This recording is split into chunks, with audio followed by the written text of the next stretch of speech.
ओम नमः शिवाय। प्रिय दर्शकों, बात मेष राशि की।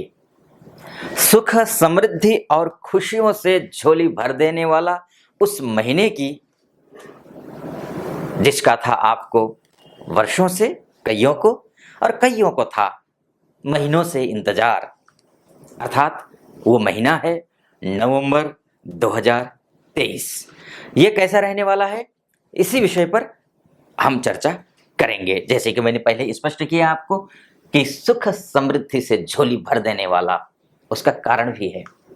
उसका कारण ये है क्योंकि आप कई महीनों से सुनते आ रहे हैं कि आपकी ही राशि में गुरु चांडाल योग बना हुआ है। और वो जो गुरु चांडाल योग है, उसकी वजह से आपको आर्थिक नुकसान बहुत उठाना पड़ा।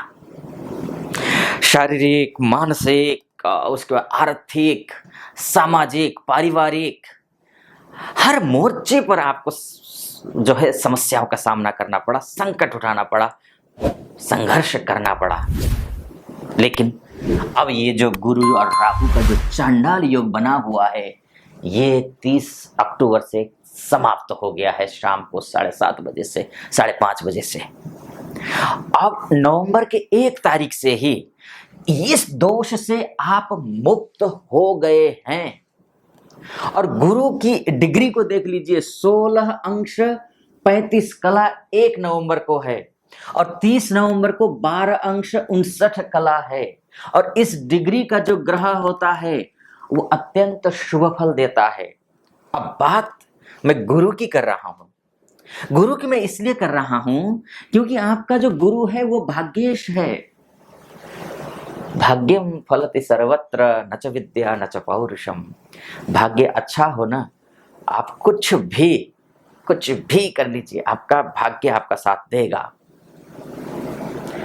मूर्ख से मूर्ख व्यक्ति भी भाग्य अच्छा होने की वजह से, आप देख रहे होंगे आपके आसपास में बहुत सारे लोग होंगे महामूर्ख हैं, लेकिन भाग्य साथ दे रहा है। उनके पास सब कुछ है, गाड़ी है, घर है, अच्छी नौकरी भी है, या फिर अच्छा बहुत बढ़िया बिजनेस चल रहा है। लेकिन क्यों? क्योंकि उसका भाग्य अच्छा है। वही भाग्य अब इस महीने, जो आपको भाग्य को राहु ने क्या किया था, अभी तक ग्रसित किया हुआ था, राहु ने बंधक बना के रखा था, लेकिन अब वो भाग्य मुक्त हो गया है। अब मुक्त हुआ जो भाग्य है, और उसका डिग्री भी मैंने आपको 16 से 12 डिग्री बोला। 1 तारीख को 16 डिग्री, 30 तारीख को 30 नवंबर को 12 डिग्री। अब ये 16 से 12 क्यों हुआ? क्योंकि गुरु वक्री चल रहा है 31 दिसंबर तक। ये जो डिग्री होता है, 15 डिग्री के आसपास का जो ग्रह होता है ना, वो महाबलवान होता है। यानी कि वो ऐसा ग्रह होता है कि आप जो चाहो वो दे देता है, बशर्ते गोचर में तो ये बलवान है, लेकिन आपकी कुंडली में, यानी कि date of birth, time of birth और प्लेस ऑफ बर्थ के हिसाब से जो आपकी कुंडली बनी होगी, उस कुंडली में बृहस्पति की स्थिति क्या है, ये भी जरूरी है जानना। अगर मानकर चलिए कि आपका भाग्येश आपके लग्न कुंडली में अस्त है, नीच राशि में जाके बैठा है, शत्रु राशि में जाके बैठा है, शत्रु ग्रह द्वारा दृष्ट है, या फिर नवांश में खराब है, या फिर षडबल में कमजोर है, किसी भी रूप में कमजोर हो सकता है, दिग्बल, कालबल, चेष्टाबल इत्यादि में कहीं भी कमजोर हो सकता है। अगर आपकी लग्न कुंडली में ही गुरु की स्थिति बहुत खराब है, सामान्य है, तो जो मैं बोल रहा हूं ना कि भाग्य का द्वार खुल रहा है आपका, निश्चित रूप से हर एक चीज आपको मिलेगी। आप बिजनेसमैन हैं, बिजनेस बहुत अच्छा चलेगा आपका। आप नौकरी करते हैं, प्रमोशन होने की संभावनाएं हैं, या फिर नौकरी में अगर कोई टेंशन चल रहा हो, वो टेंशन कम हो जाएगा। बिजनेस को लेकर कोई डील करने वाले हैं, वो भी हो जाएगा। दाम्पत्य जीवन में किसी प्रकार की कोई खटपटी चल रही हो, वो खटपटी भी दूर हो जाएगी। कोर्ट कचहरी का मामला भी समाप्त हो जाएगा। इष्ट मित्र का साथ, नाते रिश्तेदार इत्यादि का साथ भी मिलेगा, बशर्ते आपकी लग्न कुंडली में थोड़ा बहुत भी गुरु ठीक है तो। अच्छा है तो फिर तो कहना ही क्या, वो तो 100% मिलेगा। अच्छा ही होना है, सब कुछ बढ़िया होना है, लेकिन थोड़ा बहुत भी अच्छा है ना, तब भी अच्छा होगा। लेकिन अगर आपकी लग्न कुंडली में भाग्येश ही अगर नीच का है, अस्त है, खराब है, जो मैंने आपको बताया पहले किन किन परिस्थितियों में, या फिर अन्य बहुत सारे रीजन हो सकते हैं कमजोर होने के, उन स्थितियों में तो हो सकता है जो मैं फलादेश कर रहा हूं वो फलादेश आप पर सटीक न बैठे।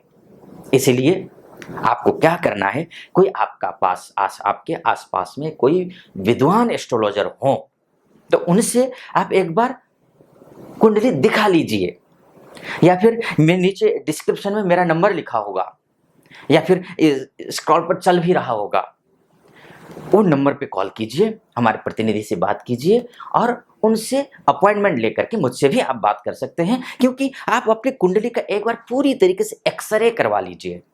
अगर आपकी लग्न कुंडली में गुरु की स्थिति अच्छी है तो पिछले कई वर्षों से जो नहीं हो रहा था वो अब होगा, अच्छा होगा, हर एक मामले में अच्छा होगा। ये तो भाग्य की बात हुई, क्योंकि भाग्येश अब मुक्त हो गया है राहु के चंगुल से।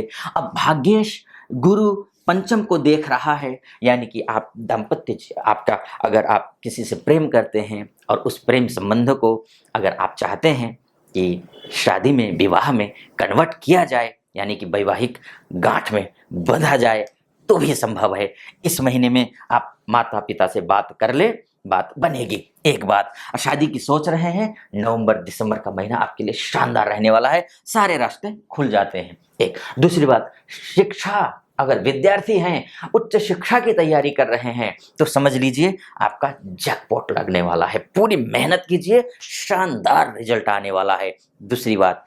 तीसरी बात, अगर आप कोई प्लानिंग कर रहे हैं संतान की, लेकिन बाधा आ रही है, किसी न किसी प्रकार की कोई ना कोई बाधा आ रही है, अब करके देखिए सफलता मिलेगी। एक दूसरी बात, गुरु की दृष्टि सप्तम पर भी है, अगर आप बिजनेस करते हैं शानदार चलेगा, बहुत बढ़िया चलेगा। शर्त एक ही है, आपकी लग्न कुंडली में बृहस्पति अच्छा हो, इसका एक्सरे करवा लेना, लग्न कुंडली जरूर देख लेना आप, ठीक।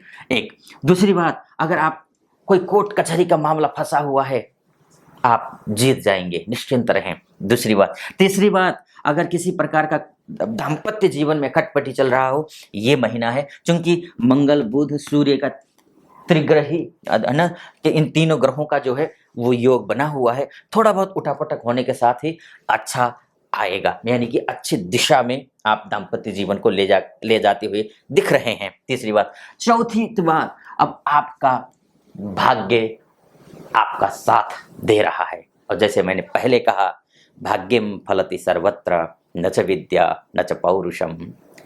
भाग्य अच्छा हो, सब कुछ अच्छा है, भाग्य को देख रहा है। अब उसके बाद राहु द्वादश में चला जाएगा। द्वादशस्थ राहु, एमएनसी में अगर काम करते हो, विदेश से एक्सपोर्ट इंपोर्ट का कार्य करते हो, या फिर आप एक प्रदेश जहां आपका जन्म हुआ है उस जन्म क्षेत्र से आप दूर कहीं बिजनेस करते हैं, दूर कहीं जॉब करते हैं, तो समझ लीजिए आपका जैकपॉट लग रहा है, अच्छा हो रहा है, शानदार हो रहा है।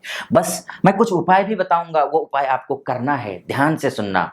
अच्छा लगे वीडियो तो वीडियो को, चैनल को सब्सक्राइब भी कर देना, लाइक भी कर देना वीडियो को, और कमेंट बॉक्स में जा करके ओम नमः शिवाय भी जरूर लिख दीजिएगा, ठीक।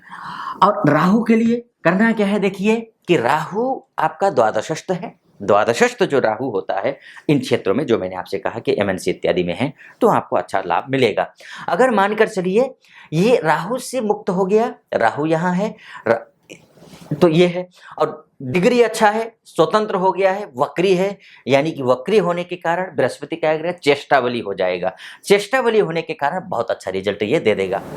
गुरु राहु से अलग हो गया है, और राहु जो है, देखिए कोई खगोलीय पिंड तो है नहीं, ये एक छाया ग्रह है। जो राहु है ना, ये गुरु के समान ही फल देगा। अब कतिपय, क्योंकि वैदिक ज्योतिष में राहु को, द्वादशस्थ राहु को शुभ नहीं माना गया है, लेकिन जैसे मैंने पहले कहा आपसे कि एमएनसी में काम करते हो या फिर इंपोर्ट एक्सपोर्ट का कार्य करते हो, उसमें लाभ होगा। लेकिन अन्य जो डोमेस्टिक काम करते हैं, जो बिजनेस करते हैं, जो व्यापार करते हैं, या फिर जो नौकरी करते हैं, उनके लिए भी ये जो राहु है ना, ये छाया ग्रह है। छाया ग्रह क्या करेगा, ये गुरु के समान फल देगा, यानी कि गुरु जैसा फल देगा, क्योंकि गुरु की राशि में बैठा हुआ है, मीन राशि में, तो गुरु के समान फल दे देगा, तो ये भी अच्छा होगा। और अंतिम में शनि की बात कर लेते हैं, यानी कि मान सम्मान, पद प्रतिष्ठा, पैसा, ये सब कुछ कितना मिलने वाला है, इस विषय पर बात कर लेते हैं। अब तो शनि जो है देखिए अपनी ही राशि में बैठा हुआ है, डिग्री भी बहुत बढ़िया नहीं है, अधिक एफर्ट करना पड़ेगा। अधिक एफर्ट इसलिए बोलूंगा क्योंकि भाग्य साथ दे रहा है। अगर आपने जो हासिल करना चाहते हैं उसका अगर आपने 60-70% भी एफर्ट किया, प्रयास किया, तो आपको सब कुछ मिलेगा। आपका सब कुछ सब कुछ जो कुछ भी आप करना चाहते हैं, सभी मनोकामना आपकी पूरी होती हुई दिखाई दे रही है। इसलिए अब आप सोच रहे होंगे कि ये जो अश्विनी, ये भरणी लिखा हुआ है, तो ये क्यों लिखा हुआ है? तो वो इसलिए है क्योंकि मैंने पहले सोचा था कि मैं नक्षत्र ज्योतिष के हिसाब से मैं आपकी कुंडली का विश्लेषण करूंगा, क्योंकि समय कम पड़ जाता है, तो इसलिए मैंने एक और चैनल बनाया हुआ है, यूट्यूब चैनल है ज्योतिष वेद वेदांग नाम से। वहां पर लिंक नीचे डिस्क्रिप्शन में लिंक दिया होगा। आप अभी आने वाले दिनों में इसको लेकर के भी बनाने वाला हूं, इसलिए आप वहां जा करके भी आप फॉलो कर सकते हैं, सब्सक्राइब कर दीजिएगा। इस चैनल को भी सब्सक्राइब कर दीजिए। बहुत ज्ञानवर्धनात्मक और कोशिश रहती है कि आपके समकक्ष पहुंचूं, आपकी भावनाओं को समझूं, आपकी कुंडली को गहराई में जा करके देख सकूं, इसलिए वीडियोज बनाता हूं। सब्सक्राइब, लाइक और कमेंट जरूर कर दीजिएगा। फिलहाल अनुमति दीजिए। ओम नमः शिवाय।